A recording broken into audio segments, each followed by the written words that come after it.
नमस्कार विद्यार्थी मित्रांनो, आज आपण इयत्ता 10वी मधील गणित भाग 1 मधील दुसरे प्रकरण वर्ग समीकरणे मधील सराव संच क्रमांक 2.6 सोडवून पाहणार आहोत. या आधीच्या व्हिडिओजमध्ये आपण सराव संच क्रमांक 2.1 ते 2.4 2.5 पर्यंतचे सर्व सराव संच सोडवून पाहिलेले आहेत. ते तुम्ही पाहिलेले असालच. तर आता आपण सराव संच क्रमांक 2.6 मधील पहिली 4 जी उदाहरणे आहेत ती आपण सोडवून पाहणार आहोत. बघा, यामधील जे पहिले उदाहरण आहे, यामधील सुरुवातीलाच मी सांगतो की यामध्ये जी उदाहरणे आहेत ती सर्व शाब्दिक उदाहरणे आहेत. या शाब्दिक उदाहरणांचे आपल्याला वर्ग समीकरणामध्ये रूपांतरण करता येणे गरजेचे आहे. तर आता आपण पहिले शाब्दिक उदाहरण जे आहे ते पाहूया. पहिले शाब्दिक उदाहरण आहे ते म्हणजेच प्रगतीच्या 2 वर्षांपूर्वीच्या आणि 3 वर्षांनंतरच्या वयांचा गुणाकार 84 आहे, तर तिचे आजचे वय काढा, असा पहिला प्रश्न आहे. बघा, यामध्ये आपल्याला प्रगतीचे वय दिलेले आहे 3 वर्षापूर्वीचे, 2 वर्षापूर्वीचे आणि 3 वर्षानंतरचे यांचा गुणाकार दिलेला आहे 84. मग आता आपण काय करूया, तर प्रगतीचे आजचे वय x मानूया. प्रगतीचे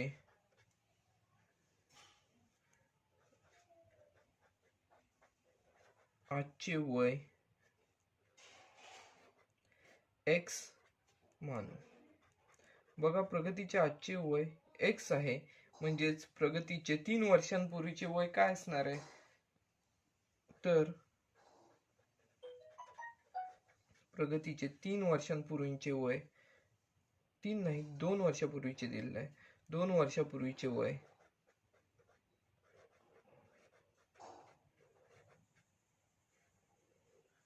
वय बरोबर x वजा 2 असणार आहे, 2 वर्षे. आणि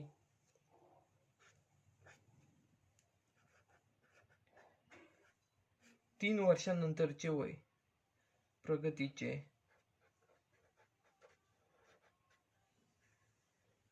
3 वर्षांनंतरचे वय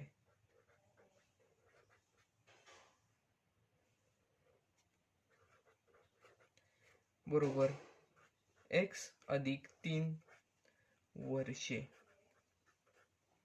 बघा, आता आपण इथे काय केलेलं आहे, तर तिचे जे वय आहे ते आपण मानलेलं आहे x. आजचे वय x आहे, म्हणजे 2 वर्षापूर्वीचे जे वय आहे ते x वजा 2 वर्षे आणि 3 वर्षानंतरचे वय काय येणार, तर x अधिक 3 वर्षे एवढं आपण काढलेलं आहे.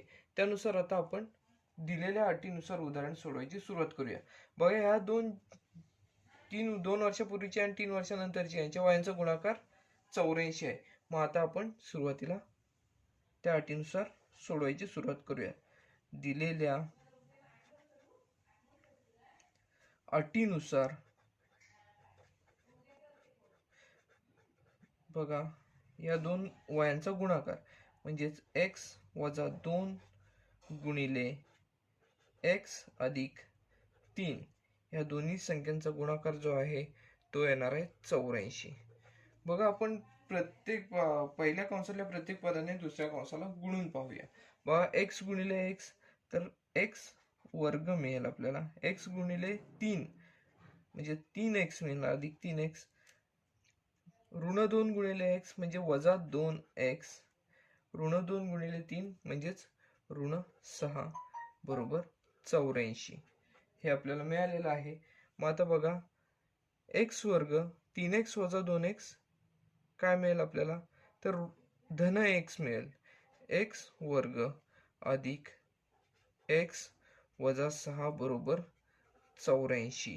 आता हे 84 आहेत बरोबर चिन्हाच्या पलीकडे, ते आपल्याला बरोबर चिन्हाच्या इकडे आणावे लागतील, म्हणजेच आपल्याला वर्ग समीकरणाचे तयार करता येईल.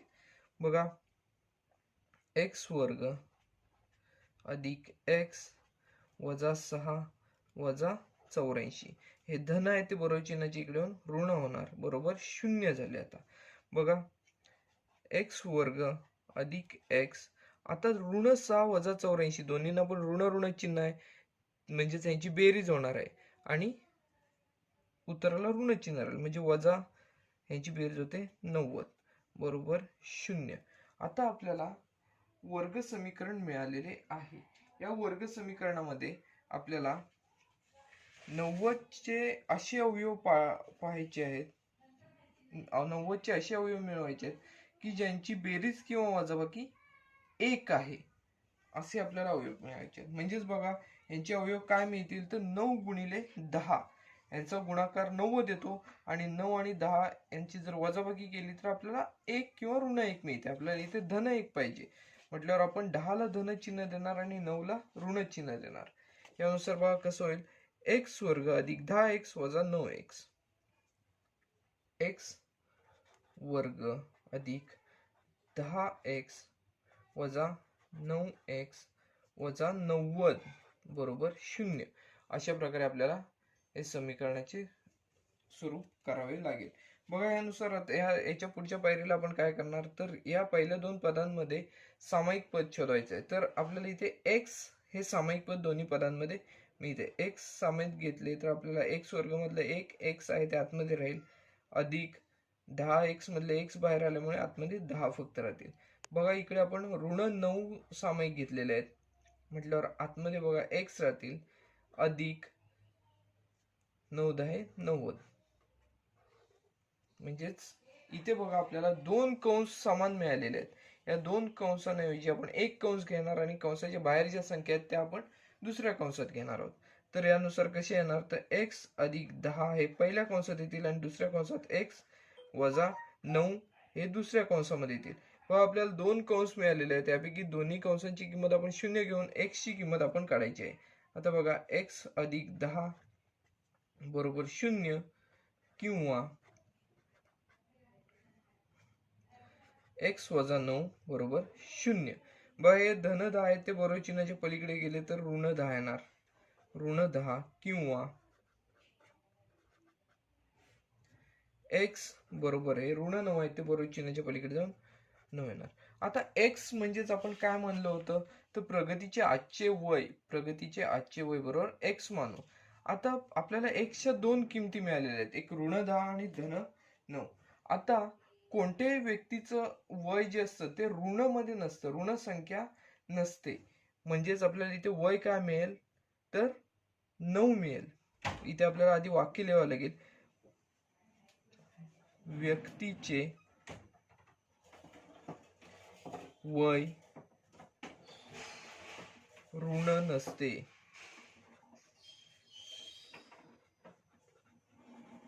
म्हणून आपल्याला x ची किंमत इथे मिळते 9.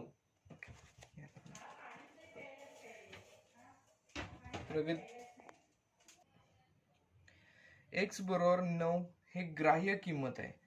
म्हणजेच बघा इथे आपल्याला काय म्हणता येऊ शकतो, म्हणून प्रगतीचे वय बरोबर 9 वर्षे. प्रगतीचे आजचे वय आपल्याला किती मिळाले तर 9 वर्षे आहे. हे आपल्याला सहजपणे सोडवता आलं.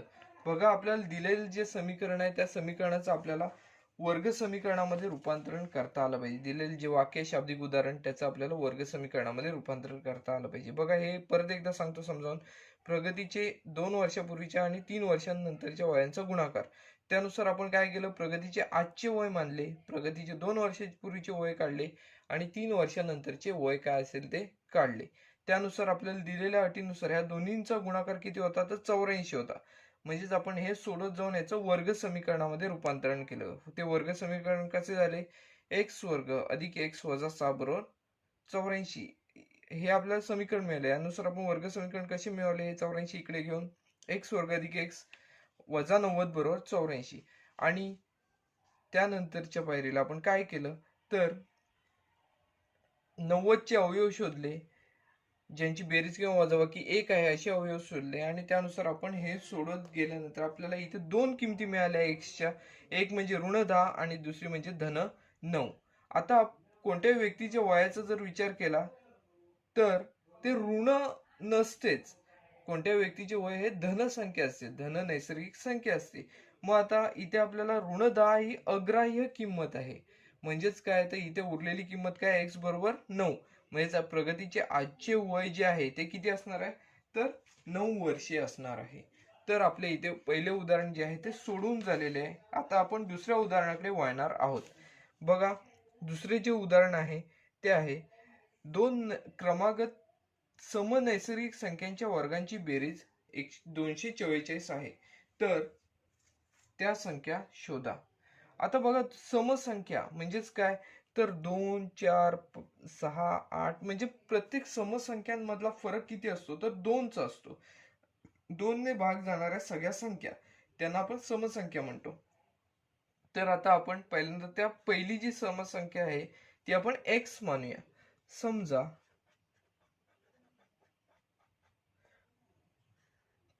पहिली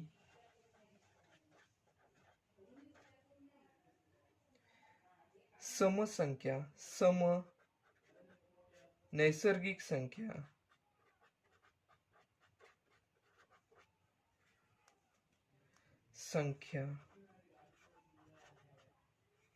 x आहे. व पहिली समनैसर्गिक संख्या आपण x आहे असं समजलो, म्हणजे त्याच्यानंतरची लगतची येणारी समनैसर्गिक संख्या पुढची कोणती असणार आहे, तर x अधिक 2. म्हणून पुढील क्रमागत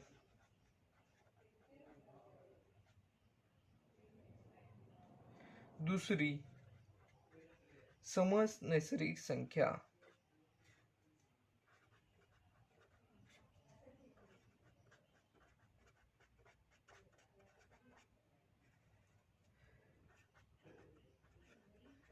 कोणती असणार आहे, तर बघा, पहिली x आहे तर पुढची कोणती असणार, x अधिक 2 असणार आहे.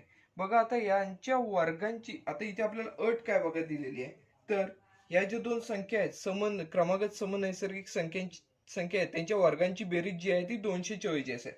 म्हणजे x चा वर्ग आणि x अधिक 2 या पदाचा वर्ग यांची बेरीज किती असणार आहे, तर 244. मग आपण आता काय करूया, दिलेल्या अटीनुसार उदाहरण सोडूया. दिलेल्या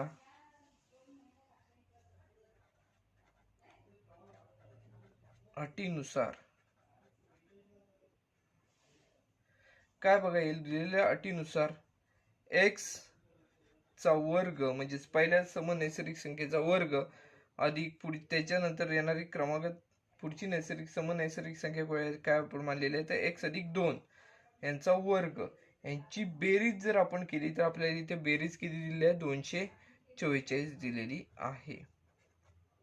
आता आपण हे सोडवून पाहूया, म्हणजेच आपल्याला या संख्या कोणत्या आहेत त्या कळेल.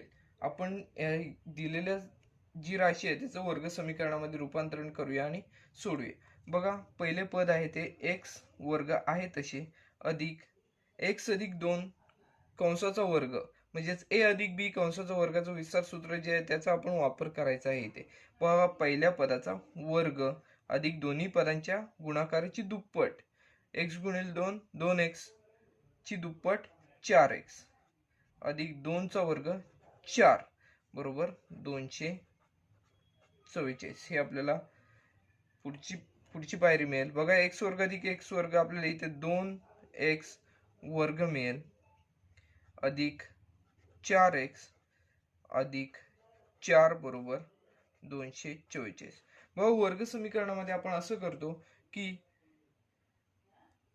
बरोबर चिन्हाच्या पलीकडे इकडे शून्य ठेवतो आपण. मग त्यानुसार आपल्याला काय करावं लागेल, तर हे 244 आहेत ते बरोबर चिन्हाच्या इकडे आणावे लागतील. म्हणजेच इथे जे धन संख्या आहे ती बरोबर चिन्हाच्या इकडे होऊन ऋण संख्या होणार. म्हणजेच ही राशी कशी होईल, तर 2x वर्ग अधिक 4x अधिक 4 वजा 244 बरोबर 0. अशा प्रकारे ही आपल्याला राशी मिळेल. बघा, 244 मधून 4 वजा केले तर आपल्याला 240 मिळतात. म्हणजे 2x वर्ग अधिक 4x वजा 240 बरोबर 0. बघा, आता हे जे 240 आहेत त्याचे अवयव काढणं तसं आपल्याला कठीण आहे. मग आपण काय करूया, तर इथे आपण निरीक्षण केलं तर या तिन्ही ज्या संख्या आहेत त्या 2 ने विभाज्य संख्या आहेत. मग आपण काय करूया, समीकरणातील प्रत्येक पदाला 2 ने भागून पाहूया. म्हणजे आपल्याला समीकरण जे आहे ते थोडेसे लहान समीकरण मिळेल. म्हणजेच काय, समीकरणातील दोन्ही बाजूंना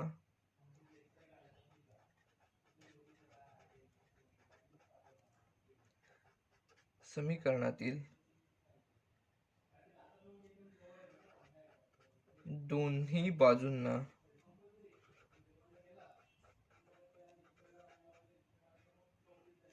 दोन ने भागून. बघा आता ही आपण स्टेप डायरेक्ट सुद्धा करू शकतो. बघा 2x वर्गला 2 ने भागलं तर दोन इकडचे कॅन्सल होतील, म्हणजे x वर्ग फक्त शिल्लक राहतील. त्यानंतर बघा अधिक 4x ला पण 2 ने भागलं तर बेदुने 4 म्हणजे 2x राहतील, वजा 240 ला 2 ने भागलं तर आपल्याला इथे 120 मिळतील, बरोबर 0. हे आपल्याला मिळालेले वर्ग समीकरण आहे. आता इथे आपल्याला दोन संख्यांचे अवयव पाडायचे आहेत. बघा 120 चे असे अवयव पाडायचे आहेत की ज्यांची बेरीज किंवा वजाबाकी ही 2 असली पाहिजे. बघा आज जर आपण असे अवयव शोधायचे म्हटले तर आपल्याला सहजपणे मिळतात 12 गुणिले 10. 120 आणि 12 आणि 10 मधील फरक जो आहे तो 2 आहे. म्हणजेच काय, तर इथे आपल्याला अवयव काय मिळाले, 12 गुणिले 10 म्हणजेच 12x आणि 10x. मग आता आपण काय करणार आहोत, 2x ला इथे धन चिन्ह आहे म्हटल्यावर इथे आपल्याला 12x ला धन चिन्ह द्यावं लागेल. बघा x वर्ग अधिक 12x वजा 10x वजा 120 बरोबर 0. अशा प्रकारे आपल्याला हे समीकरण मिळेल. बघा आता पहिल्या दोन पदांचा विचार केला, x वर्ग आणि 12x, याच्यामध्ये आपल्याला सामायिक पद कोणतं मिळते, तर x हे पद सामायिक मिळेल. म्हणजे ही राशी कशी होईल, x आपण सामायिक घेतले तर कंसामध्ये बघा आपल्याला काय मिळतंय, एक्स वर्ग मधलं एक एक्स राहील आणि इकडचे 12x मधले x बाहेर आल्यामुळे 12 राहतील, म्हणजे x अधिक 12 हे कंसामध्ये शिल्लक राहतील, x अधिक 12. आता पुढे बघा, पुढचे जे दोन पदे आहेत ऋण 10x वजा 120, ह्याच्यामध्ये ऋण 10 आपण सामायिक घेतले तर बघा x आतमध्ये राहतील आणि 120 मधले 10 बाहेर घेतले तर आपल्याला किती आतमध्ये धन 12 मिळतील. म्हणजेच ऋण 10 आपण सामायिक घेतले दोन्ही पदांमध्ये तर कंसामध्ये आपल्याला x अधिक 12 हे मिळतील. बघा इथे आपल्याला जे दोन कंस मिळालेले आहेत ते दोन्ही कंस समान मिळालेले आहेत. दोन्ही कंस कसे आहेत तर समान आहेत. या दोन्ही कंसांचं आपण काय करायचं, तर दोन कंसांऐवजी एक कंस घ्यायचा आणि कंसाच्या बाहेर जी पदे आहेत ती दुसऱ्या कंसामध्ये घ्यायची.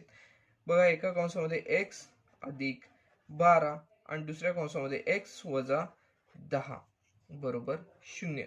आपल्याला दोन कंस मिळालेले आहेत, त्या दोन्ही कंसांची किंमत आपण 0 घेऊया आणि त्यानुसार x ची किंमत आपल्याला काढणे सहज शक्य होईल. x अधिक 12 बरोबर 0 किंवा x वजा 10 बरोबर 0. बघा अशा प्रकारे आपल्याला मिळेल. म्हणजेच काय, हे धन 12 आहे ते बरोबर चिन्हाच्या पलीकडे जाऊन ऋण 12 होणार, x बरोबर ऋण 12 किंवा x बरोबर हे ऋण 10 बरोबर चिन्हाच्या पलीकडे जाऊन धन 10 होणार. आपल्याला इथे x च्या दोन किमती मिळाल्या आहेत, एक म्हणजे ऋण 12 आणि दुसरी म्हणजे धन 10. आपल्याला उदाहरणामध्ये जी अट दिलेली आहे ती पहा, दोन क्रमागत सम नैसर्गिक संख्यांच्या वर्गांची बेरीज. नैसर्गिक संख्या आहेत, नैसर्गिक संख्या ही ऋण संख्या नसते, मग आपल्याला इथे वाक्य लिहावे लागेल, परंतु नैसर्गिक संख्या ऋण नसते.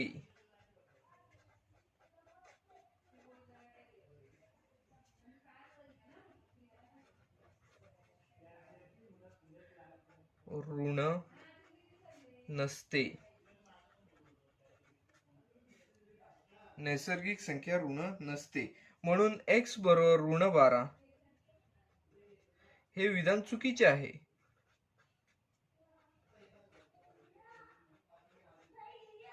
हे विधान चुकीचे आहे.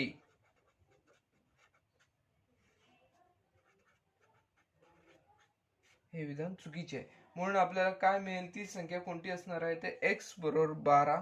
म्हणजेच पहिली क्रमागत नैसर्गिक संख्या कोणती असेल तर x बरोबर 10 असणार आहे. पहिली नैसर्गिक क्रमागत संख्या बरोबर किती असणार आहे, तर ती 10 असणार आहे. व दुसरी क्रमागत नैसर्गिक संख्या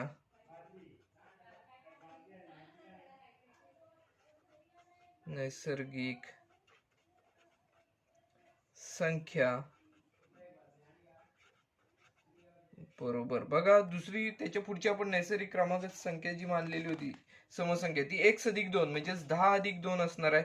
म्हणजेच कोणती असणार आहे तर ती 10+2 12 ही पुढची संख्या असणार आहे. पहा हेही उदाहरण अतिशय सोपे असे आहे. आपण सोडवत गेलो की सहजपणे सुटेल अशा स्वरूपाचे हे उदाहरण आहे.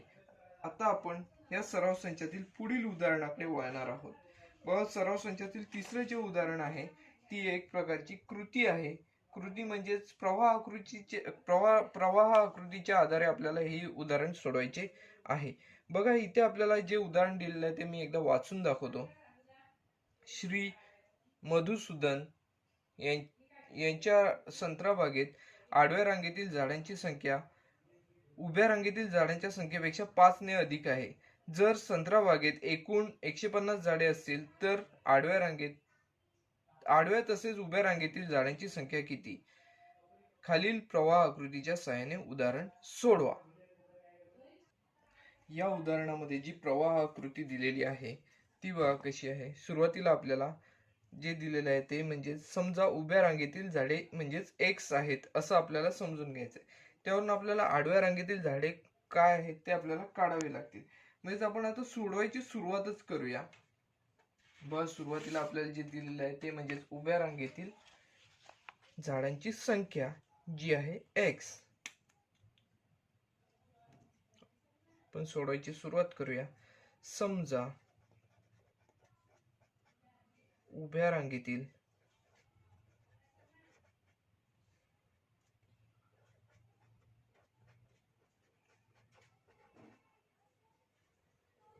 झाडांची संख्या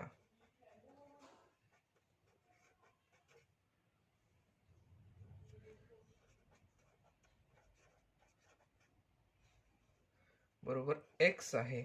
मग आता इथे आपल्याला अट दिलेली बघा. पुढचं काय काढायचं? आडव्या रांगेतील झाडे. म्हणून आडव्या रांगेतील झाडे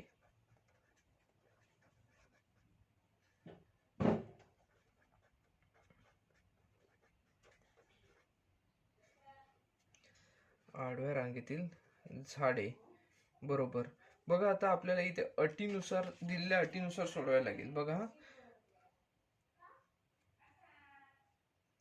मधुसूदन यांच्या संत्रा बागेत आडव्या रांगेतील झाडांची संख्या उभ्या रांगेतील झाडांच्या संख्येपेक्षा 5 ने अधिक आहे. म्हणजेच आडव्या रांगेमध्ये जी झाडे आहेत ती उभ्या रांगेतील झाडांपेक्षा 5 ने अधिक आहेत.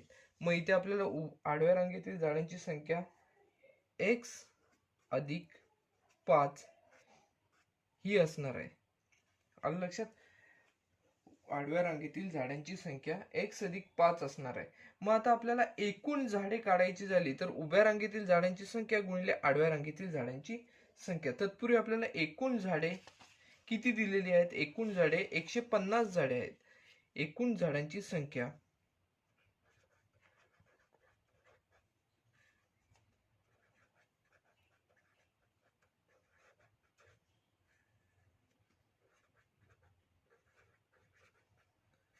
बरोबर आपल्याला 150 दिलेली आहे.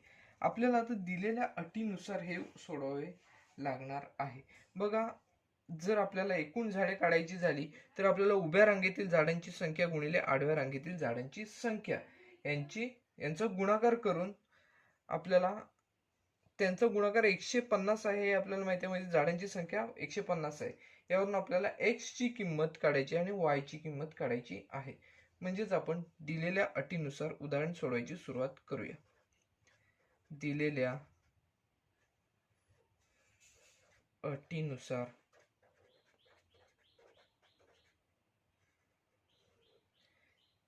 x म्हणजेच उभ्या रांगेतील झाडांची संख्या गुणिले y म्हणजे x अधिक 5 म्हणजेच आडव्या रांगेतील झाडांची संख्या x अधिक 5 बरोबर एकूण झाडांची संख्या आपल्याला किती माहिती आहे तर 150.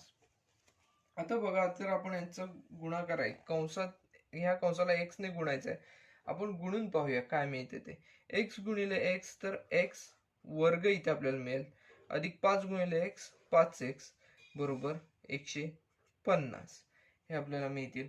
आता इथे आपण काय करायचं आहे तर 150 जे आहे ते बरोबर चिन्हाच्या इकडे घ्यायचे, म्हणजेच आपल्याला बरोबर चिन्हाच्या पलीकडे 0 मिळेल आणि याचे आपल्याला वर्ग समीकरणामध्ये रूपांतर करता येऊ शकते. म्हणजेच बघा x वर्ग अधिक 5x वजा 150 हे धन 150 आहेत, बरोबर चिन्हाच्या इकडे होऊन ऋण 150 बरोबर 0. आता आपल्याला 150 चे असे अवयव पाडायचे आहेत की ज्यांची बेरीज किंवा वजाबाकी 5 असली पाहिजे. तर आपल्याला माहिती आहे 10 गुणिले 15 जर केलं तर आपल्याला 150 मिळतात. त्यानुसार आपण हे सोडूया. x वर्ग आता धन 5x आहेत म्हणजे मोठ्या संख्येला धन चिन्ह लागेल, अधिक 15x वजा 10x वजा 150 बरोबर 0. आता पहिली जी दोन पदे आहेत या दोन पदांमध्ये आपण सामायिक पद शोधायचे आहे, ते म्हणजेच आपल्याला x मिळेल. बघा x वर्ग मधलं x बाहेर आलेलं आहे, आतमध्ये एक x शिल्लक राहील, अधिक 15x मधलं 15 बाहेर गेलेलं आहे म्हटल्यावर 15 कंसामध्ये शिल्लक राहतील. इथे वजा 10x आणि वजा 150 याच्यामध्ये आपल्याला ऋण 10 सामायिक मिळाले तर आपल्याला बघा इथे x मिळतील, वजा अधिक बघा कारण ऋण आधीच आपण सामायिक घेतलेलं आहे म्हटलं इथे अधिक येणार, अधिक 150 ला आपण 10 ने भागलं तर आपल्याला इथे 15 मिळेल. मग इथे आपल्याला दोन कंस समान मिळालेले आहेत. या दोन कंसांऐवजी आपण एकच कंस घेऊया आणि पुढच्या पायरीला आणि कंसाच्या बाहेरच्या कडे दुसऱ्या कंसात घेऊया. यानुसार बघा कसे होईल तर x अधिक 15 पहिल्या कंसात राहतील आणि दुसऱ्या कंसात x वजा 10 बरोबर 0. मग आता या दोन्ही कंसांसाठी 0 ही किंमत घेऊन आपण x ची किंमत काय आहे ती काढूया. बघा काय होईल तर x अधिक 15 बरोबर 0 किंवा x वजा 10 बरोबर 0. यानुसार सोडवायला गेलं तर हे धन 15 आहे ते बरोबर चिन्हाच्या पलीकडे जाऊन ऋण 15 होतील. त्यानुसार आता आपण सोडूया.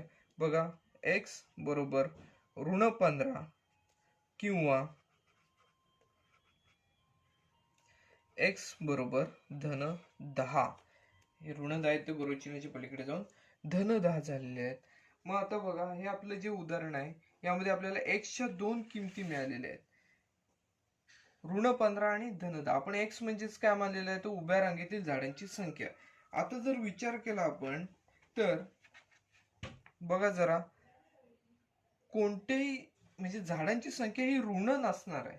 तसं विचार केला तर आपल्याला झाडांची संख्या ऋण नसणार आहे, म्हणजेच काय असेल तर धन असणार आहे, म्हणजे धन 10 ही झाडांची उभ्या रांगेतील झाडांची संख्या आपल्याला मिळेल. मग आपण इथे वाक्य लिहूया, परंतु झाडांची संख्या ऋण नसते. परंतु झाडांची संख्या ऋण नसते.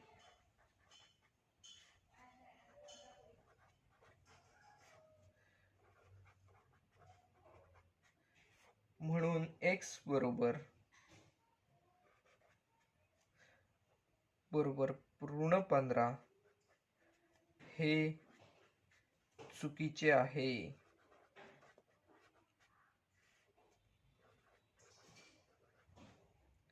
म्हणून आपल्याला इथे काय म्हणता येऊ शकतं तर x बरोबर 10 हे विधान आपल्याला खरे आहे असे म्हणता येऊ शकते. म्हणजेच उभ्या रांगेतील झाडांची संख्या बरोबर x आहे, तीच किंमत आपल्याला किती मिळाली तर 10 मिळालेली आहे. म्हणून उभ्या रांगेतील झाडांची संख्या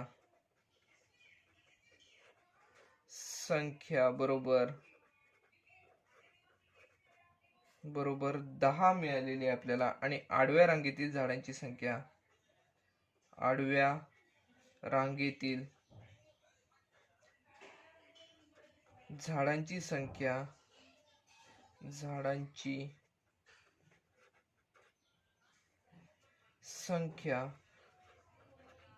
बरोबर बघा आता आडव्या रांगेतील झाडांची संख्या म्हणजे इथे आपण काय मानली होती तर x अधिक 5 मानलेली होती. म्हणजेच x ची किंमत इथे आपल्याला 10 मिळालेली आहे. 10 अधिक 5 15 हे आपल्याला x आणि y या दोन्हींच्या किमती मिळालेल्या आहे. x आणि x अधिक 5 म्हणजेच उभ्या रांगेतील झाडांची संख्या आणि आडव्या रांगेतील झाडांची संख्या यांच्या किमती मिळालेल्या आहेत. तर आता आपलं तिसरं जे उदाहरण आहे ते सुद्धा पूर्णपणे सोडून झालेलं आहे. आता आपण उदाहरण क्रमांक 4 हे सोडवण्याची सुरुवात करणार आहोत. बघा आता उदाहरण क्रमांक 4 जे आहे ते काय आहे, तर विवेक हा किशोरपेक्षा 4 वर्षांनी मोठा असून त्यांच्या वयांचा गुणाकार व्यस्तांची बेरीज 1/6 आहे. तर त्यांची आजची वय आपल्याला काढायला सांगितलेली आहेत. बघा इथे आपल्याला जे दिलेलं आहे तर विवेक हा किशोरपेक्षा 5 वर्षांनी मोठा आहे. मग आता आपण इथे काय करूया, तर जो लहान आहे त्याचे वय इथे मानूया काहीतरी. बघा समजा इथे लहान किशोर आहे, किशोरचे वय लहान आहे म्हणून समजा किशोरचे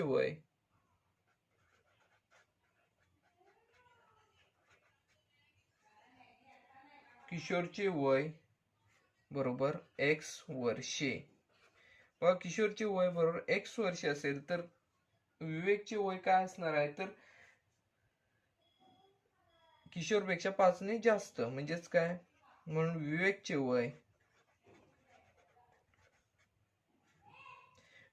वय बरोबर x अधिक 5 वर्षे हे आलं विवेकचे वय. आता बघा यामध्ये आपल्याला काय दिलेलं आहे, त्यांच्या वयांच्या गुणाकार व्यस्तांची बेरीज.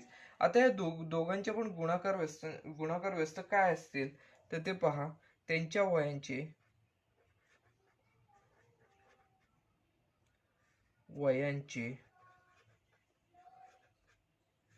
गुणाकार व्यस्त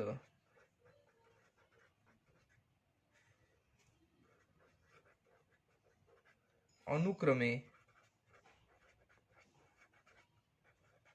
बघा इथे पहिलं x आहे, x चा गुणाकार व्यस्त 1/x आणि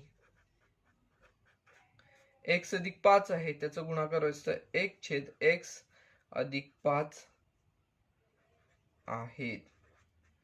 मग आता आपल्याला दिलेल्या अटीनुसार काय अट दिलेली आहे, तर ह्यांच्या गुणाकार व्यस्तांची बेरीज किती आहे, तर 1/6 आहे. मग दिलेल्या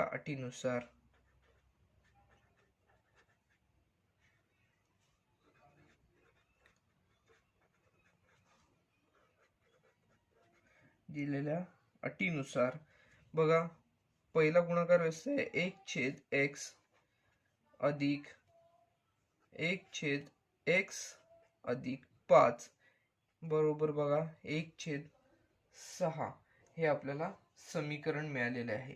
आता आपण काय करूया, तर तिरकस गुणाकार करून हे समीकरण एकत्र करूया. आधी x अधिक 5 गुणिले 1 केलं तर आपल्याला x अधिक 5च मिळतील, अधिक x ने 1 ला गुणलं तर xच मिळेल, छेद x गुणिले x अधिक 5 बरोबर 1/6 अशा प्रकारे मिळेल. इथे आपण काय केलं ते परत एकदा सांगतो. बघा ह्या 1/5 x अधिक 5 ने आपण 1 ला गुणलं, हे अंशस्थानी आले. तसेच आपण ह्या x ने इकडच्या 1 ला गुणलं, त्यामुळे हा पण इकडे अंशस्थानी आला, अधिक 1 म्हणून आला. छेदस्थानी या दोन पदांचा गुणाकार बरोबर 1/6 आहे तसे घेतले. बघा आता आपण हा फक्त गुणाकार करून पाहूया कसं येते ते छेदस्थानचा.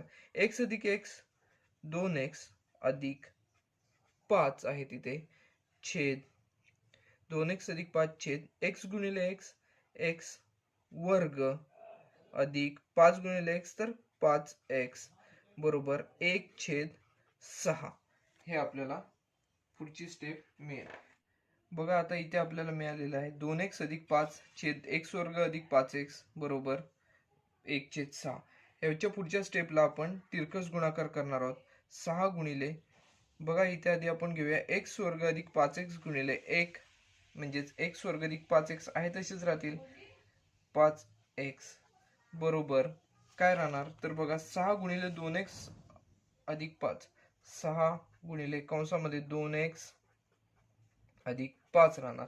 बघा कंस सोडून आपण पाहिलं तर बघा काय मिळते, एक्स वर्ग अधिक 5x बरोबर 6 दुने 12 x अधिक 6 पंचे 30 ही स्टेप आपल्याला मिळेल. आता आपल्याला वर्ग समीकरणामध्ये याचे रूपांतरण करायचं आहे म्हटल्यावर आपण काय करूया, तर ही जी दोन पदे ती बरोबर चिन्हाच्या इकडे आणूया. एक्स वर्ग अधिक 5x वजा 12x वजा 30 बरोबर 0 अशा स्वरूपात होणार. हे धन दोन्ही आहेत ते बरोबर चिन्हाच्या इकडे ऋण होणार. मग बघा आपण हे सोडून घेऊया आधी. एक्स वर्ग ऋण 12x अधिक 5x म्हणजेच ऋण 7x वजा 30 बरोबर 0. आता आपल्याला इथे 30 चे असे अवयव शोधायचे आहेत की ज्यांची बेरीज किंवा वजाबाकी 7 आहे. असे आपल्याला अवयव म्हणजे 10 गुणिले 3 असे अवयव मिळतील. मग आता इथे ऋण 7x आहेत म्हटल्यावर 10x ला ऋण इथे चिन्ह येणार आहे. म्हणजेच बघा एक्स वर्ग वजा 10x अधिक 3x वजा 30 बरोबर 0. आता पहिली जी दोन पदे आहेत त्यामध्ये आपण सामायिक x मिळवलं, x कंसामध्ये x वजा 10. आता या दोन पदांचा विचार केला तर याच्यामध्ये सामायिक 3 मिळते आपल्याला, कंसामध्ये x वजा 10 बरोबर 0. आता इथे आपल्याला दोन कंस समान मिळालेले आहेत, याच्यासाठी आपण एकच कंस घेऊया, x वजा 10 आणि दुसऱ्या कंसामध्ये x अधिक 3 बरोबर 0. बघा आता x वजा 10 आणि x वजा 3 हे दोन कंस मिळालेले आहेत. ह्या दोन कंसांसाठी आपण 0 ही किंमत घेऊन आपण सोडून पाहूया. x वजा 10 बरोबर 0 किंवा x वजा 3 बरोबर 0. बघा आता x अधिक 3 बरोबर 0 आहे तिथे. बघा आता x बरोबर हे ऋण 10 बरोबर चिन्हाच्या पलीकडे जाऊन धन 10 होणार, किंवा x बरोबर हे धन 3 आहे ते बरोबर चिन्हाच्या पलीकडे जाऊन ऋण 3 होणार. आता आपण x म्हणजे काय मानलेलं होतं, तर किशोरचे वय x मानलेलं होतं. म्हणजे आता इथे बघा x बरोबर 10 आपल्याला मिळालेले आहेत आणि x बरोबर ऋण 3. आपण कधी वय ऋण संख्येमध्ये ऐकलेलं नाही, म्हणून आपल्याला इथे काय म्हणता येऊ शकतं, x बरोबर 3 x बरोबर ऋण 3 हे चुकीचे आहे.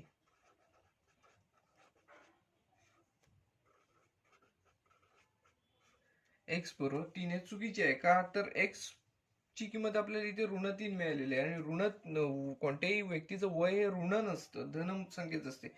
म्हणून x बरोबर 10 हे आपल्याला किंमत मिळालेली आहे.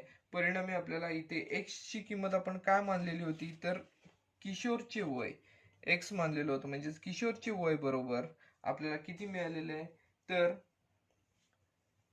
10 मिळाले. म्हणून किशोरचे वय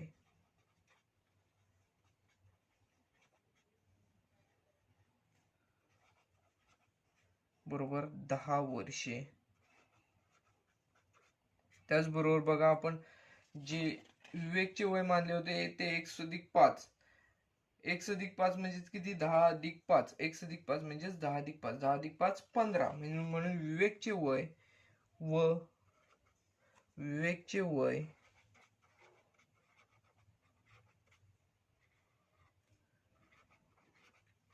बरोबर x अधिक 5 म्हणजेच 10 अधिक 5 म्हणजेच 15 वर्षे असेल. बघा इथे आपल्याला हे उदाहरण जे शाब्दिक उदाहरण होतं ते सोडवायला थोडं आपल्याला इथे विचारपूर्वक सोडवावं लागलं. उदाहरण तसं सोपं आहे, काही कठीण नाही. इथे आपल्याला जर ही जी मांडणी आहे ती समजून व्यवस्थितपणे जर घेतली आपण, इथे आपल्याला दिलेलं काय आहे, तर गुणाकार व्यस्त इथे दिलेले आहेत, गुणाकार व्यस्तांची बेरीज दिलेली आहे. त्यानुसार आपण व्यवस्थित गुणाकार व्यस्त घेऊन तिरकस गुणाकार करून आपण त्याचे कशामध्ये रूपांतर केले, तर वर्ग समीकरणामध्ये रूपांतरण केले. आणि ते वर्ग समीकरण सोडून आपल्याला जो x आपण घेतलेला होता त्या x च्या दोन किमती मिळालेल्या आहेत. आपल्याला जी ग्राह्य धरायची किंमत आहे ती धन किंमत आहे, कारण वय ही नेहमी नैसर्गिक संख्येमध्येच असतं.